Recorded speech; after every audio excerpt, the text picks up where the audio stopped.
Hello, everybody. Welcome to our finale of the fall 2020 semester for our Friday speaker series. We're so excited to have Sherill Roland here with us from Raleigh, Durham, broadcasting in from Raleigh, Durham. I'm going to hand it over to our own Dr. Homan for the introductions. Lisa, take it away. All right. Well, Sherill Roland is an interdisciplinary artist who creates work that challenges ideas around controversial social issues and political constructs, and as he says, generates a safe space to process, question, and share. He's born in Asheville, North Carolina, and received an MFA in studio art from UNC Greensboro. Inspired by his experience in prison for a crime he did not commit, Roland founded the Jumpsuit Project to raise awareness around issues related to mass incarceration. This socially engaged art project has been presented at Open Engagement Chicago, Oakland City Hall, and the Michigan School of Law. He was awarded the Center for Documentary Studies Post-MFA Fellowship in the Documentary Arts at Duke University and the Rights of Return USA Fellowship.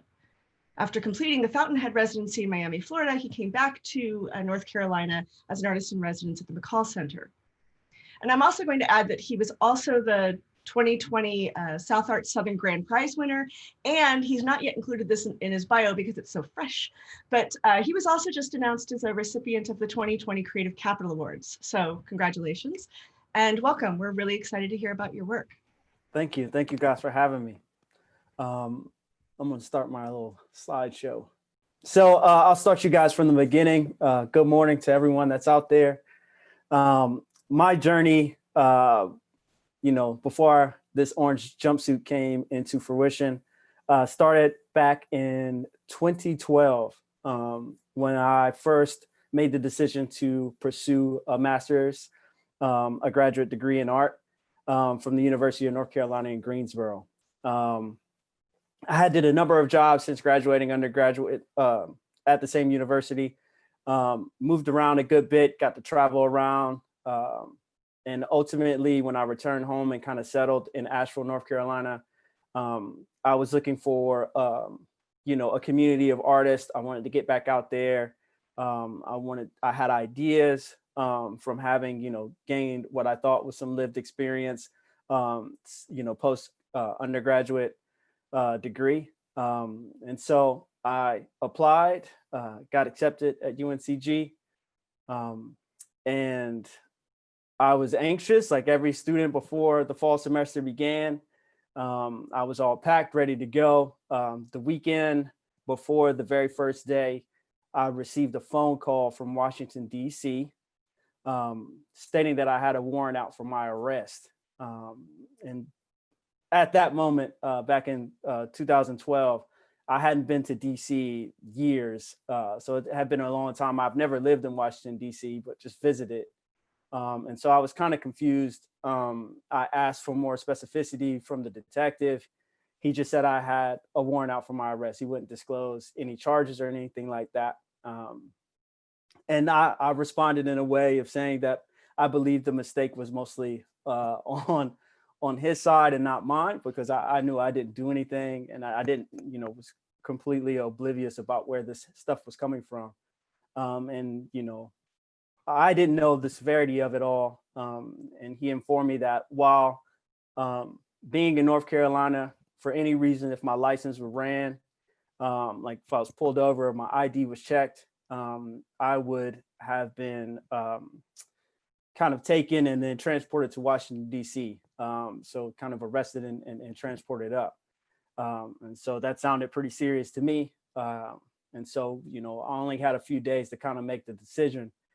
School was starting on that Monday, but me and my mother got it together, figured out a plan, and I flew to DC that Sunday to discuss what he was kind of alluding to about this warrant in Washington, DC. And I wasn't familiar with the process of what I had to do. I just knew that I had to go to court. I had to be seen in front of a judge to kind of address this warrant. What I was completely unaware of was like the interrogation part of it, like, forfeiting like my belt, like going through the process of getting arrested, putting in a jail cell and things of that nature. And sitting in front of a judge, I was made aware that it was 4 felony charges that I had against me, with less details about, who accused or anything like that. I was allowed to come back to North Carolina and begin school with the court's permission.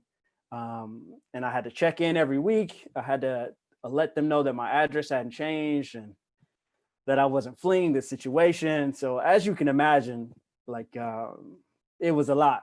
It was a lot to kind of process. Things were moving fast already in my life with grad school. Grad school is a big commitment. And so I ultimately missed the first day of grad school because I was in court. And so what I was made aware of is that, the other side had 9 months to produce witnesses or evidence in order to take me to a jury court for these charges. And an academic school year is roughly 9 to 10 months with the holiday break and everything. So essentially my first year in grad school at UNCG, it was just like wondering what my future would be. I knew I didn't do anything. I didn't expect them to come up with anything. And so every day was like, anticipating, is this the day I'm going to get the call that they dropped everything and I'm free from all of this stuff? But they used the entire 9 months. I was almost, a month out from finishing my first year. And I got a call, from my lawyer at the time, and specifically told me that good news, bad news situation. Good news, they didn't produce anything. No witnesses came forth or anything like that. They're going to drop the 4 felony charges. I was like, that's what I've been saying the entire time. I expected these outcomes to kind of happen.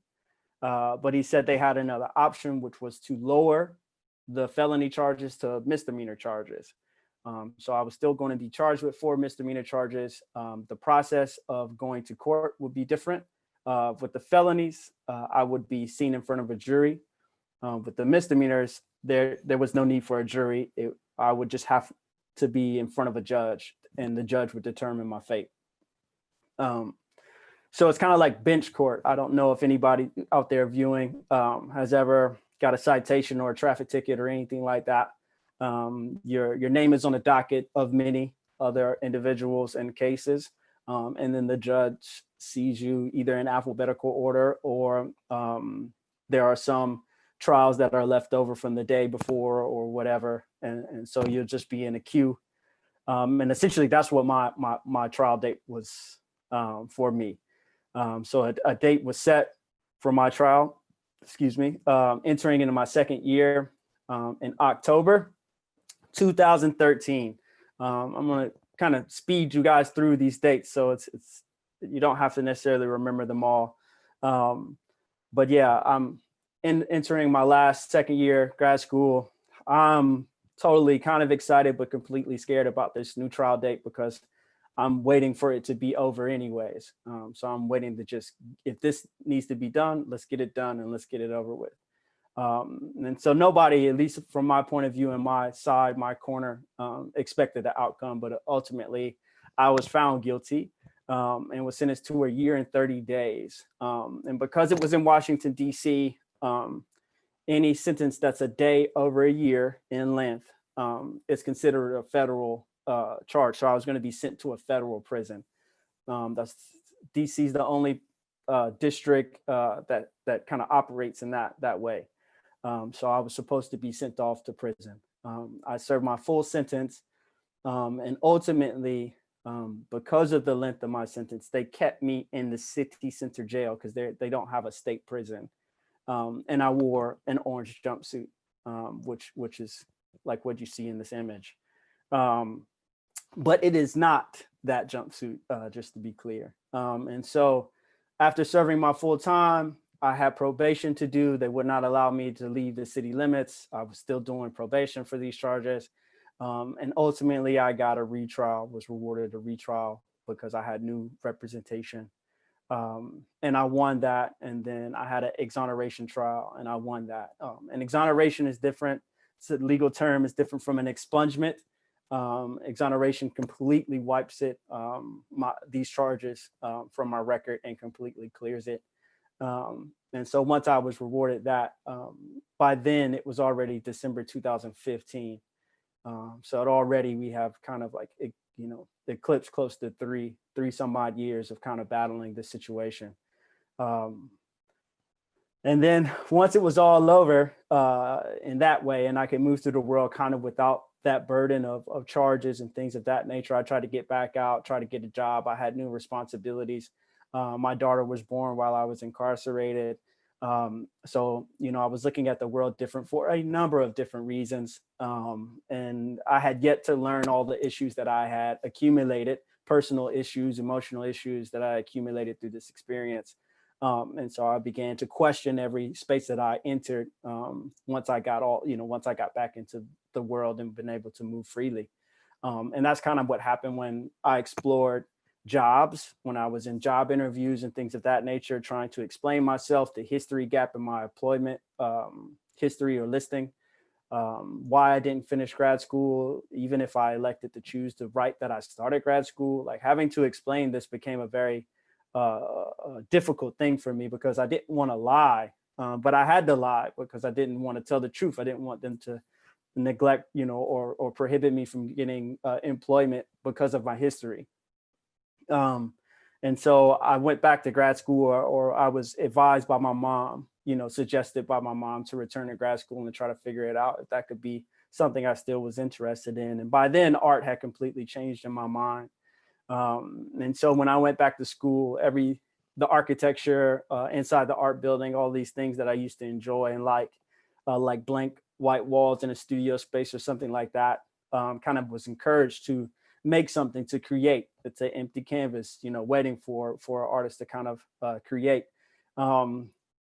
Became like triggering for me because it reminded me of jail, like, cinder block, white walls, concrete floors, all of that, kind of put me back to a place that, that was still very heavy to me, still very real to me.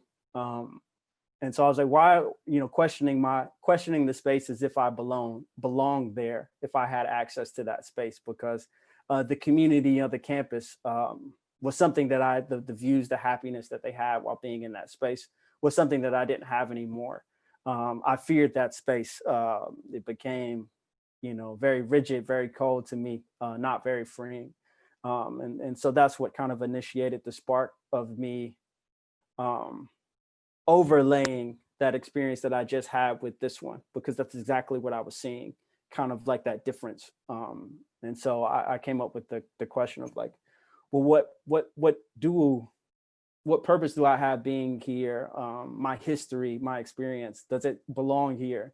Could an orange jumpsuit experience kind of exist in this space? And it was a silly question, a crazy dream. I was so afraid to tell people about it. But yeah, I ultimately came up with the idea of saying, like, what would an orange jumpsuit look like on this campus? So the idea was to wear this jumpsuit every day until I graduated. And that's what I did. I wore it every day for the last second year of graduate school, wore it underneath my graduation regalia. And I walked through school, attending class like a regular student. But there was rules with this project, with this performance, with this suit. The rules, when I put on the suit, once I got on campus, I moved under the same rules and regulations that I had when I was in jail. So architecture was parallel or mirrored to the DC jail. So the art department was like my housing unit. And my graduate studio that I got as a graduate student was like my jail cell. And so within that space, there's certain rules I had within my housing unit. I could wear orange shorts, white t-shirt, or a jumpsuit. But anytime I left my housing unit to go to the law library or the chapel or anything like that, I had to wear an orange jumpsuit. So anytime I left the art building or anything like that, I wore an orange jumpsuit. And whenever I had to move in and out throughout the jail for any reason, to see my lawyer, or again, to go to the chapel or the law library, those are like my three options only. I had to go straight there. There was no deviating from a space. There was no sitting in the hall talking to anybody that I passed. If I had been seen stopped or away from the location that I was destined, we had hall passes. I would be sent back, possibly penalized. So anytime that I moved through campus, if I wanted to go to the library or any other department or the gym, I went straight there. So if anybody saw me walking, wanted to speak to me, stop me for a second, I would just like, you have to walk with me, or you have to catch me another time. And so once we arrived at the gym or the library on campus, then I could freely talk and move about. And so a lot of these, rules and things like that led to inconveniences for me and the everybody who inhabited the campus. That's employees, students, faculty, visitors, all of that all of this interaction. I wanted to kind of smush the hierarchy all together, because I believe this issue itself was something that we kind of all could needed to address. It made us all even. And I wanted to kind of bring these experiences closer, my experience per se, outright. What I needed personally was real honesty. Trust issues is a thing for me. And so if I spoke to anybody in plain clothes or regular clothes, nobody would ever know I kind of been through this situation. But the responses that I got when people saw me in that orange jumpsuit was a very honest reaction. And then that way we both kind of met in a place, whether it be shock or unbothered or anything, to where we could meet halfway. And I could begin to explain the process of me wearing the orange jumpsuit, and they could kind of lose the sight of the jumpsuit itself and see the person within it. And so this was also an attempt to kind of shake up campus life or the environment on campus. This is in the corridor of the bookstore and the student center, where other students and folks set up, you can rent the booth space. I did it, but I did it without any signs. I never let anybody know that I was coming. I would be in a spot like this for 45 minutes and 45 minutes only, and just seeing who would sit down across from me in this booth. And my visitations weren't necessarily like this. My visitations, I was never allowed to leave my housing unit for visitations. It was all digital, kind of like how we are getting accustomed to speaking these days virtually through Skype, FaceTime, etc. So yeah, I would never leave my housing unit, speak through a camera, and my family would be in another facility doing the same thing. But this was a way of kind of showing there's something about the environment switch. Like I'm not taking anybody to jail or to a visiting center by this, but by you sitting in this low tech booth, somehow you lose where you're at, and we're able to kind of go mentally somewhere else. This is an image where the booth has kind of taken on a different visual aesthetic due to traveling. But yes, so it's a way that altering the architecture of these spaces and bringing a moment that I had, a space that I inhabited and experienced, and again, like layering it over where we're at. So we're kind of like, in a romantic way, transported, or it produces a new space, and we lose where we're at, and we're able to kind of concentrate and fully be present in what we're kind of engaged in. And that's kind of also what the suit does too, is kind of like, nobody expects an orange jumpsuit to be on campus. And the crazy part about it is, it's not illegal for me to wear that suit, but it is very dangerous, and it required a lot of support from campus police, from local police. There was bi-weekly conversations for my protection, just so that people were aware I was not just doing this on my own. And it lasted for a year. And like I said, with this one, it eventually took on another visual. So when I was on campus, I was allowed to only move on campus. I never wore it outside of the campus limits, because as a student, I had student privileges and protection for being enrolled in campus. And so to keep that same integrity after I graduated and moved into other spaces and other communities, I created this perimeter out of orange duct tape, which essentially is the size of my 2-man cell that I stayed in.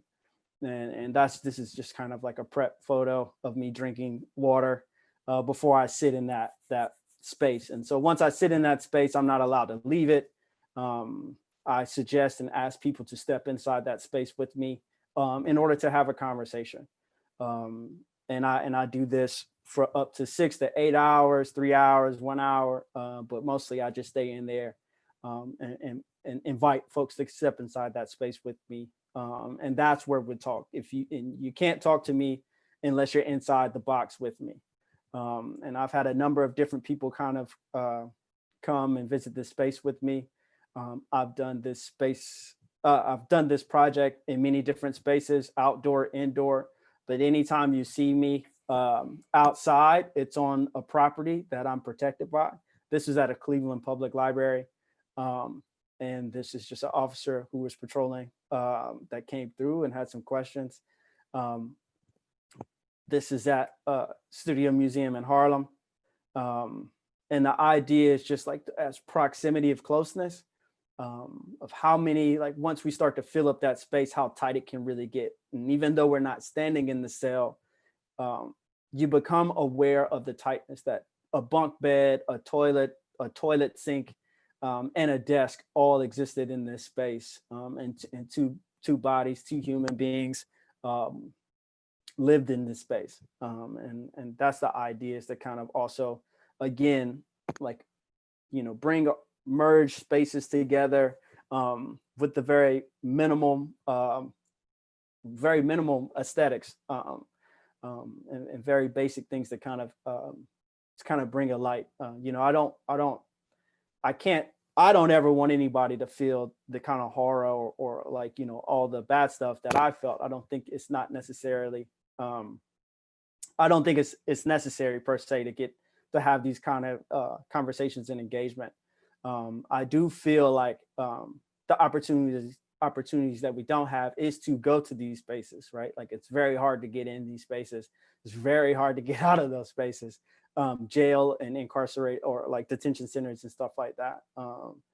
And so I do think a closeness, education, and enlightenment about these spaces and lived experiences are important in spaces we usually don't have them. And I feel very privileged as art has allowed me to be very fluid through spaces, law schools, art schools, public libraries, all these spaces art has allowed for me to kind of migrate through to speak about issues around incarceration. This is at the Brooklyn Public Library in New York City, outdoor. And what's really great is that the diversity inside this space you wouldn't notice, but there are detectives who made themselves present. And my voice isn't necessarily the lead. My jumpsuit might have gotten everyone's attention to come and spark a conversation with me. But ultimately, if you're inside that box with me, your experiences are even to mine. And I've had the privilege of a lot of people coming in and sharing their experiences, especially when I move outside of my own community. It's a very different conversation when I speak about my experience being locked up in Washington, D.C., right? Because there's people in that community who have direct affiliation with that. But when I go to New York, there's people who talk about Rikers and other spaces that I've never been to and don't know. And so everybody who's around that conversation is also gaining something, participating in it, in this discussion, and we're all learning, and which is very nice. And the only way, which is really important to me, the only way that this event really takes place is only through photography. I never record the audio to protect anybody who wants to step in and kind of engage with me and share their own stories. But it's only through photography that this project has kind of been remembered and documented to last and kind of move forward. However, I do try to record audio for myself, but it's never to use anybody else's story or anything like that. Mostly it's just to remember things that I said or experiences that I had, like a journal, personal journal for myself, because believe it or not, it gets really heavy. You know, I carry my own sense of burdens like we all do, but once we get to share, sometimes I leave with other people's, you know, energy, you know, other people's pain or heaviness. But hopefully we both get relief from finding somebody that we can talk to in an outlet. This is the only time I never wore an orange jumpsuit while doing the jumpsuit project. This is at Alcatraz. This is in another facility outside of the prison itself. It's still on the island. It's right below the island, if any of you guys ever been out there. But it felt kind of redundant for me to wear an orange jumpsuit at a prison. I wear orange jumpsuits everywhere but prison. But in this space specifically, as soon as I walked through and had the tour before I did this project, I was like, you know what, I people are here to see a prison, but like, you know, they expect the orange jumpsuit, but I kind of want to switch it up a little bit. It felt like it would lessen the visual aesthetic. So I wore exactly what I had when I was released. So all whites, white thermals, gray sweatpants. These were the articles of clothing that were given to me when I was released from jail. So, you know, most of my art that I make, especially when it comes from this experience, the materials really matter. The materials must come from the experience. I want to use that material to speak, to embody more language in the experience, if that makes any sense. Just like the suit. Yeah, this is more of me walking. I did a project with Duke where we actually got out and did this project in public, which was a really great experience. This one was recorded. The amount of law and permits that we had to think about, to do this project out in the open on protected land, parks, going across the Capitol building. This was Stadium Armory. The jail is directly to the right of that, less than 200 feet. This is the metro stop for the jail. This is where we started.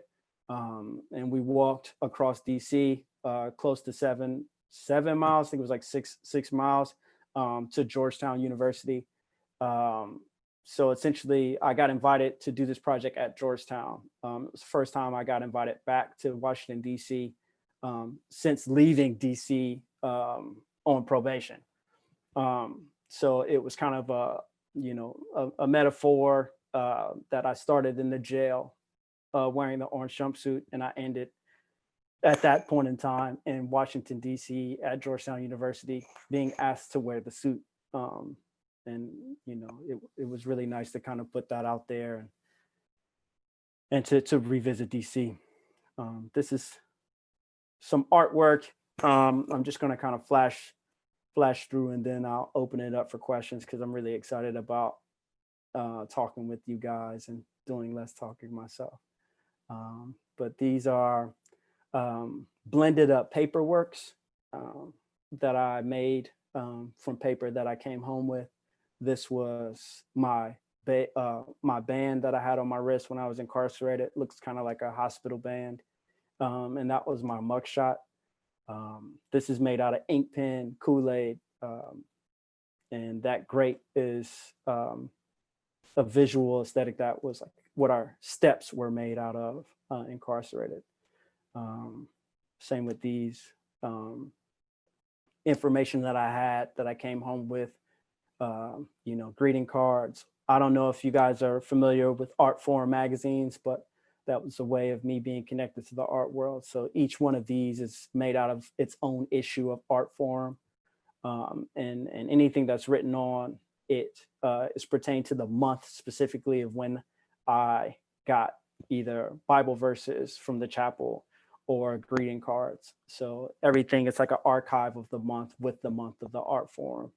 And so essentially they're blended down in a blender, repurposed, flattened, and made into new paper. And the sizes of those papers are either postcard size or envelope size. And they're also made out of primer paint and Kool-Aid. These are doors that I've made to replicate my cell door. I can answer any questions you have about these, but that's toilet paper that's in the small window with more language that are from letters and things that I had received or either wrote out to my friends and family. This is a Contraband Series, essentially small materials that I had that the theory of having an experience, a lived experience attached to these artifacts of my experience. This is a participatory project that is based off, inspired by a job that I used to have and something that I recognize within the space itself. It's an activity that allows participants to come up and carve their responses to questions that I pose above it. Yep. And that is it. That is the end.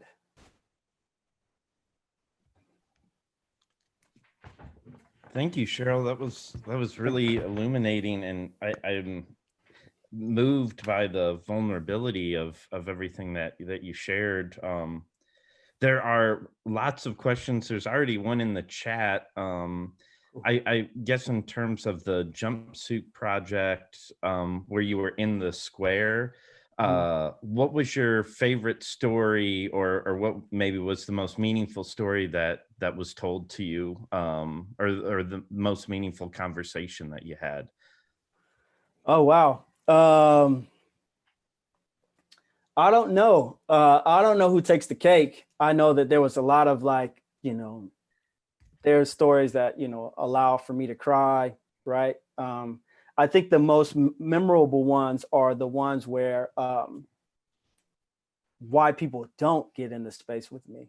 When I was out in LA on the Hollywood Boulevard or whatever, which was a crazy experience. Like I'm right down the street from Spider-Man and Transformers, and then this guy in an orange jumpsuit. But it was like, because that is a international, right, like place to see, there was a lot of people from a lot of countries, just like Alcatraz. Like I'm people who speak French, like all different, like, I'm wondering how this reads to them. Because even out in LA, their county suits are blue. And so it's like, all these different things to think about. But there was this one lady when I was out there on Hollywood Boulevard, it was a, I think it was 2-3 day spot. So I was there 3 days in a row. And this lady came back like 2 of those days. First day, she was like kind of hesitant, which everybody has their reasons. And I was like, it's just talking, just talking about this thing. And she was like, I'll come back. And I was like, okay. And she came back and there was nobody around. She caught me at the very beginning. And I was like, are you ready today? And she was just like, she hesitated. And then she just like started crying, was like, no, I just can't do it. And then she just walked away. And so it's like, sometimes like I'll never know what she had to say or what she had to share, but just that one step of like trying to open up to something that's so personal and close is a really like, these are, I had no idea it could be so hard, to give, but it is. And so, those are the powerful ones. Like, wow, it's just too much, too sensitive to bear, too soft to kind of open up and give, or to like release, we kind of, you don't know how good you get at building up walls, right? Mhm. and distancing people away from that type of vulnerability to yourself or to an experience and stuff. So I believe those are the most ones I remember. Yeah. Wow. Yeah, and that, I mean, that really speaks to the power of the project too, that even though you didn't get that back and forth from that other person, that, just the setup was so impactful for them. Yeah. Mhm. Um let's see. I've got a few. Could you talk a little bit about conversations you had with law enforcement, uh, especially in relationship to race or class? Yeah, no, usually, I've had some correctional officers that have come and stepped inside that box with me. Even when I started wearing it at UNCG the first year, those conversations with the campus police was really interesting because we were going back and forth about what the jumpsuit should look like. They was like, it should say like art project. And I was like, nah, that's too, it's that's not what it's supposed to be. And I was like, it doesn't have any numbers. It's not like Party City or Halloweenish. So it doesn't have any letters on the back. I'm not wearing any handcuffs or anything like that. I try to keep the regimen of the uniform of white shirt and, things that are state issued. And I got that suit off Amazon. So it's a good workman's coverall. It just so happens to be orange. And so I was like, I was explaining to the officers, like, it's just enough. It's just enough. It's not like direct in the sense of saying like, I'm wearing handcuffs again or something like that. But it's just like, it's just enough to question it, to be curious enough. And that's where I want people to really just start to try to make the process and ask questions. And so I've had some detectives who spoke to me more about race, like, there's this duty, there's this militant type of orders that needs to be followed. So you don't have, depending on your ranking as an officer, you don't have the luxury of making your own decisions. It always has to be reported and go up the chain.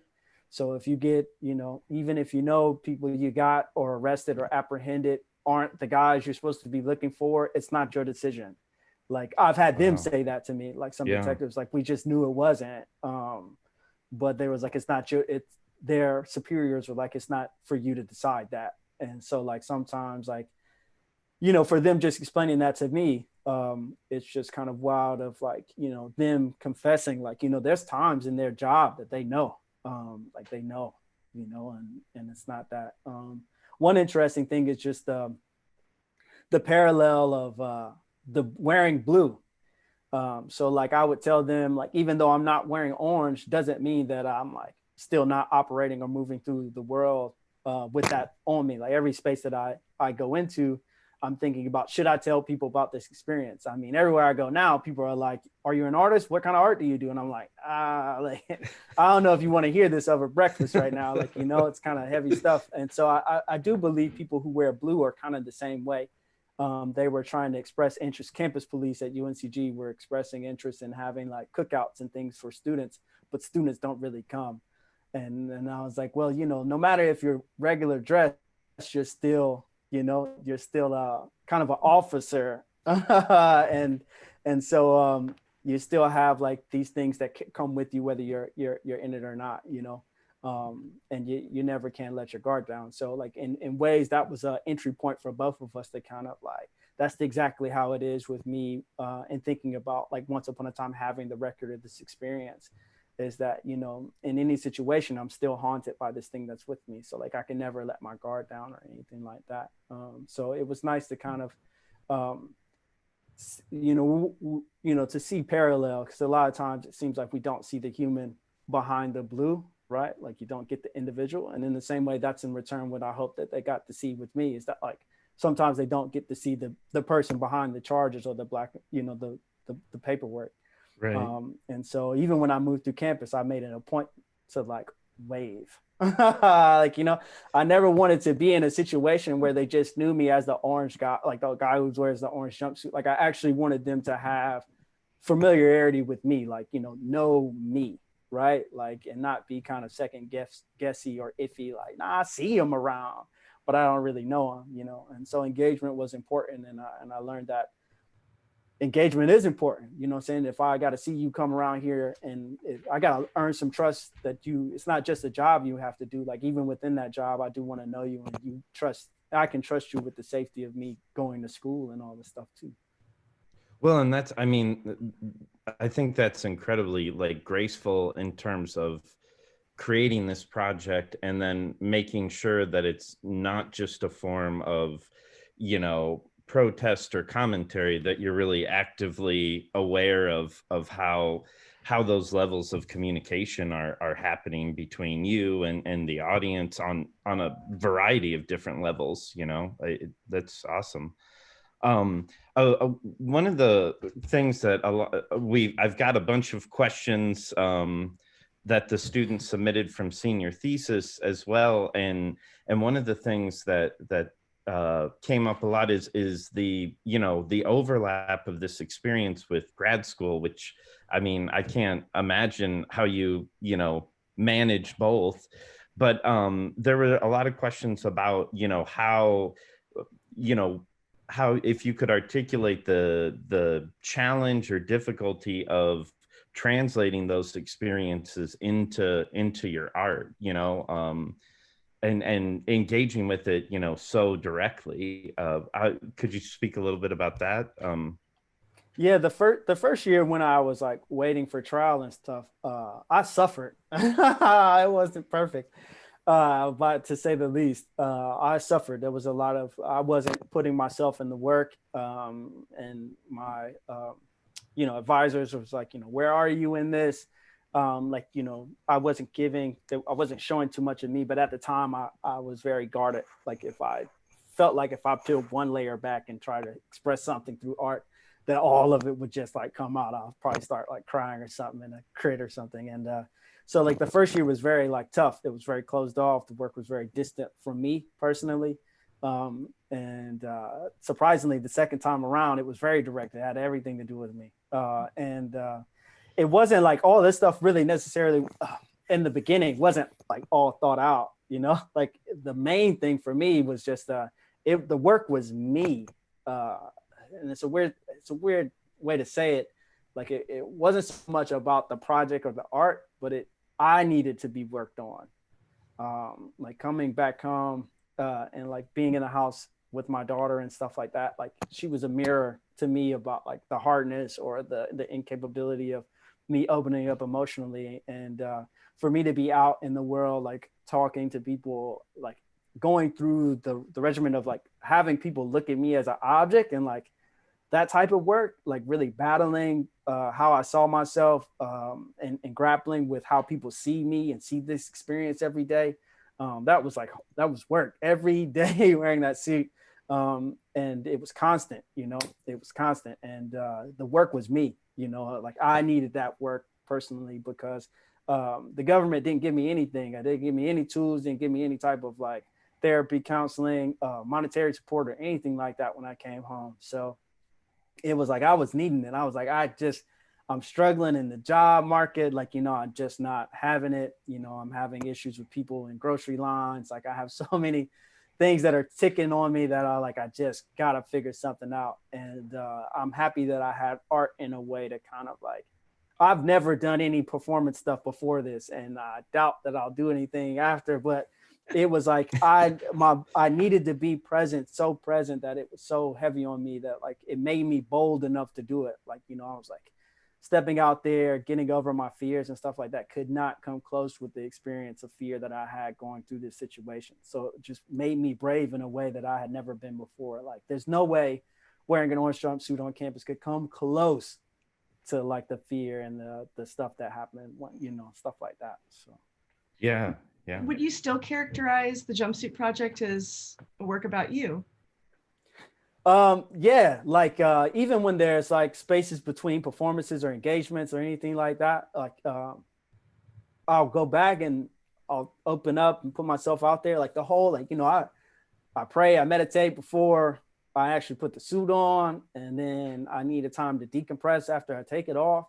But like after it, I'm always like, oh wow, I kind of like needed another, like, to me it's been therapy sessions. Like, oh, I forgot, it's been a while and I forgot how much I needed that. Like I needed to talk to people about this. Like even if it might be, me saying the same thing or whatever, but like it's just like I need that. I still need that. This is an ever growing thing that I'll continue to work out as I kind of move, I mean, every day I can be lighter about it because I'm a day removed from that situation.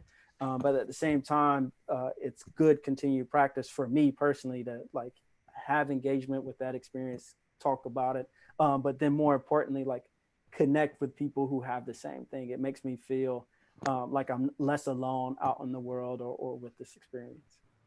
Yeah. A lot of the some of the students had questions about after the wake up, that installation and interactive element, and there's some questions about how you develop that interactive component. The idea of scratching or defacing, writing on the wall, and then what kind of led you to rather than just let people kind of go at it, prompt them with questions. Could you talk a little bit more about that particular piece? Yeah. Yeah. So a lot of my work now depends on the experience or the project itself. So like it ends up coming out in the way that it needs to. And so like, that experience of a job that I had while incarcerated, late nights, me and my cellie, we really couldn't like sleep. There was only one sergeant. There was a lot of sergeants that kind of worked our unit. But whenever this one sergeant came on, he was like the nicer one, was like, yo, I noticed you guys are up all the time. I got some work that needs to be done. We was like, whatever it is, just give us a shot. And so we repainted the cells when folks were kind of moving out. And so in doing that, going into people's spaces, like that's a tiny space, and how human beings kind of interact in that for long periods of times. Like I saw people scratching. There was one space that had like, this guy had open sores on his body, and he used to like put his blood all on the walls and stuff like that. So it was like, an assortment of things. But as far as this project is concerned, this particular work, it was just mostly so like the scratching, the carving, the reminiscence of names, neighborhoods, loved ones, and things of that nature. And how powerful that was, like, trying to still exist in this, this emptiness, this invisibleness space. And so, it started out as me being like the person who carved or whatever, but then it became a lot more interesting when it opened up for people to kind of put themselves in this position. And I wanted to kind of, again, have a bit of me in that process. So those questions, the things that I still kind of battle, like, the things that I still question to this day, have questions about along the lines of, like, are you innocent? Would you save somebody that's innocent? Would you save somebody that's not innocent? Like these type of like, philosophical questions of positions, very heavy questions. But the trick is like, it's hard to carve big, long-winded answers into Right. this wall. And so you have to really be, you have to really commit. And that also is like a body thing, but it has so much you will remember, you become a part of it.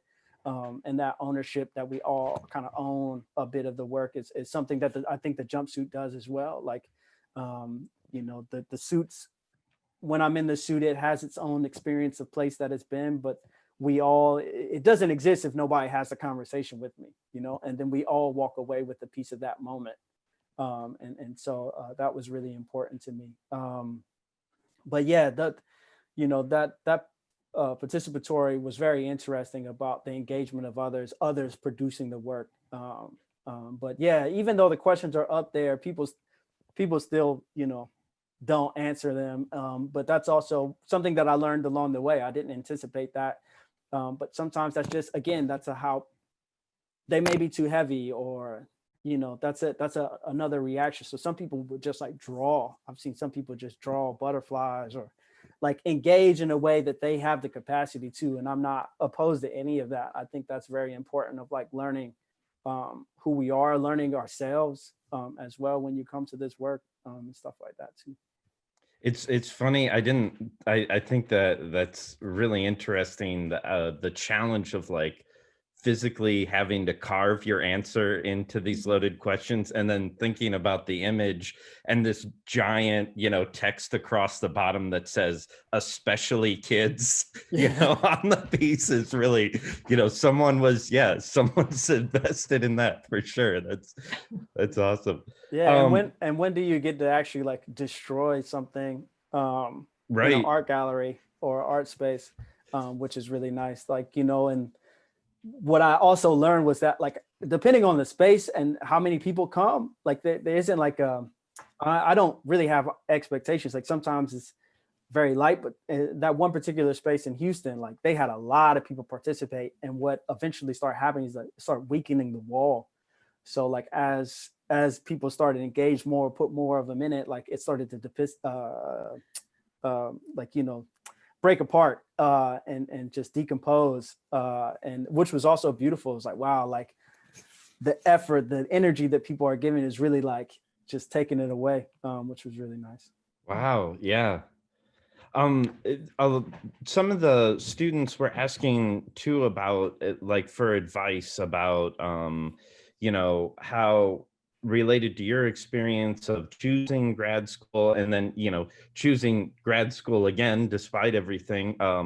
What do you have any advice for them? We have a BFA program, so they don't have that direct experience with MFA students like at UNC Greensboro.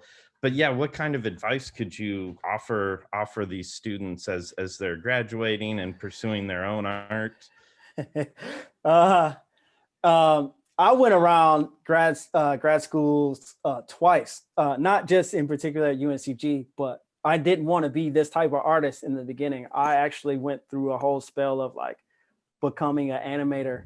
I was really into coding and stop motion animation and things of that nature. So I had already went through like a list of schools and stuff like that before I then doubled back and was like, you know what? I think I'm more this fit in this groove. So I explored a lot. What I also learned is that go see the program that you're interested before you apply. If you can. Sounds like there's a story there. Yeah.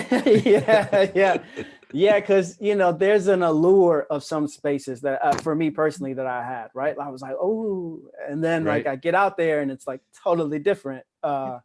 If you want to commit to being in a space for a number of years, like go see it first, go visit, speak to students that are there, faculty, most importantly. Those are like the basics I can give, as far as like, your intentions and who you are within that studio space, that can kind of also lead you, but and that necessarily depends on your interest in faculty and who could possibly lead you, and you could kind of ask questions about. You are going to change. You're going to get habits shifted while you're in grad school. And so you just got to be open to that as well. But yeah, there's big programs, there's small programs. It's a lot to kind of think about and consider before going in. Yeah, I think, I have a lot to say when it comes to stuff like that. I remember being a professor and didn't know if I was helping or making it worse. Always the question. That's always the question. But you can tell anybody that's out there who has more questions about that, they can email me directly, and I'll do my best and awesome. Speak specifically to them. Awesome, thank you. And then, like in your like path, like out of grad school, did you have like just this momentum from the jumpsuit project that just led you into where you're at today, or could you talk a little bit about those challenges for your career? Yeah, no, there's there's somebody told me like the work of the work. So there's like work within the work, but then there's a lot more I mean, we're all artists who have, you know, different paths, and no path will ever be the same. But I think the one thing that kind of my curiosity helped me out getting into spaces outside of my space at UNCG. So while I was in grad school, I was also moving around. I was also going to shows. I was also going to neighboring universities and going to artist talks, meeting other MFA graduates, going to conferences. The idea for me that I learned, but that was, you know, also through tutelage. I had instructors who were also taking those trips too and telling me to explore, because like that ultimately ended up being where I fit in. Was like, you know, you go towards, you find your community, seek it. It's not going to come to you, especially not in grad school. So like, you know, do the work in the studio too, but also seek and explore the community you kind of want to go. So that way you're kind of not left wide open of like, you know, where do I go after I graduated? You know, if you want to teach from professors, like there's, I think it's COA+A, like there's a conference, there's like all these spaces where you can kind of go and get involved, and really familiarize yourself to get a comfortableness, you know, of that next step before you actually get into it. So yeah, I would definitely like encourage exploration during that time, and that, you know, speaking to artists, asking questions and things of that nature. Yeah, that's solid advice. Very good. What are you up to next? What are you working on now? Well, I got the creative capital. So there'll be I think in the new year, I'll start picking that up and plotting that out. I have work inside my studio that I'm trying to figure out and produce. Some things, you know, work on their own time schedules. As much as I want to push some work out, some work needs to stay in and just cook a little bit, simmer a little bit longer. You know, thinking about shows, thinking about other ideas, and trying to do my best to be self-sufficient as a learner. Keep trying to keep those same habits I had in grad school about learning, and investing in myself and what I kind of want to do. That's something you have to continue to take with you, and continue to practice. And so that's where I'm at now, trying to stay committed. Like many people out there, I'm sure I'm not alone in having frustrations during this time. I am a mover, so being sitting still is very tough for me. Yeah. I like to work in random spaces. So like I like to get out. That's where I feel like, in a weird way, like stimulated for things. And so like, you know, those are those random moments will like, and I'll have like an idea like, oh, I would have never thought of that being at home, you know? and so it's been really tough for me. How tough, I won't know, but I try to do the best I can with the time I have. And so, you know, for the most part these days, I'm just getting a lot of different, how do you say, sensory through my daughter. She's young, and so her, like the way she sees things, like I try to take her to see art and stuff, and like, so like to have a point person next to me that, you know, even though it might be the same for me, to her it's like a totally different thing, and I can kind of use her as like a little like my muse or my vision type of person. Like, how does it look to you?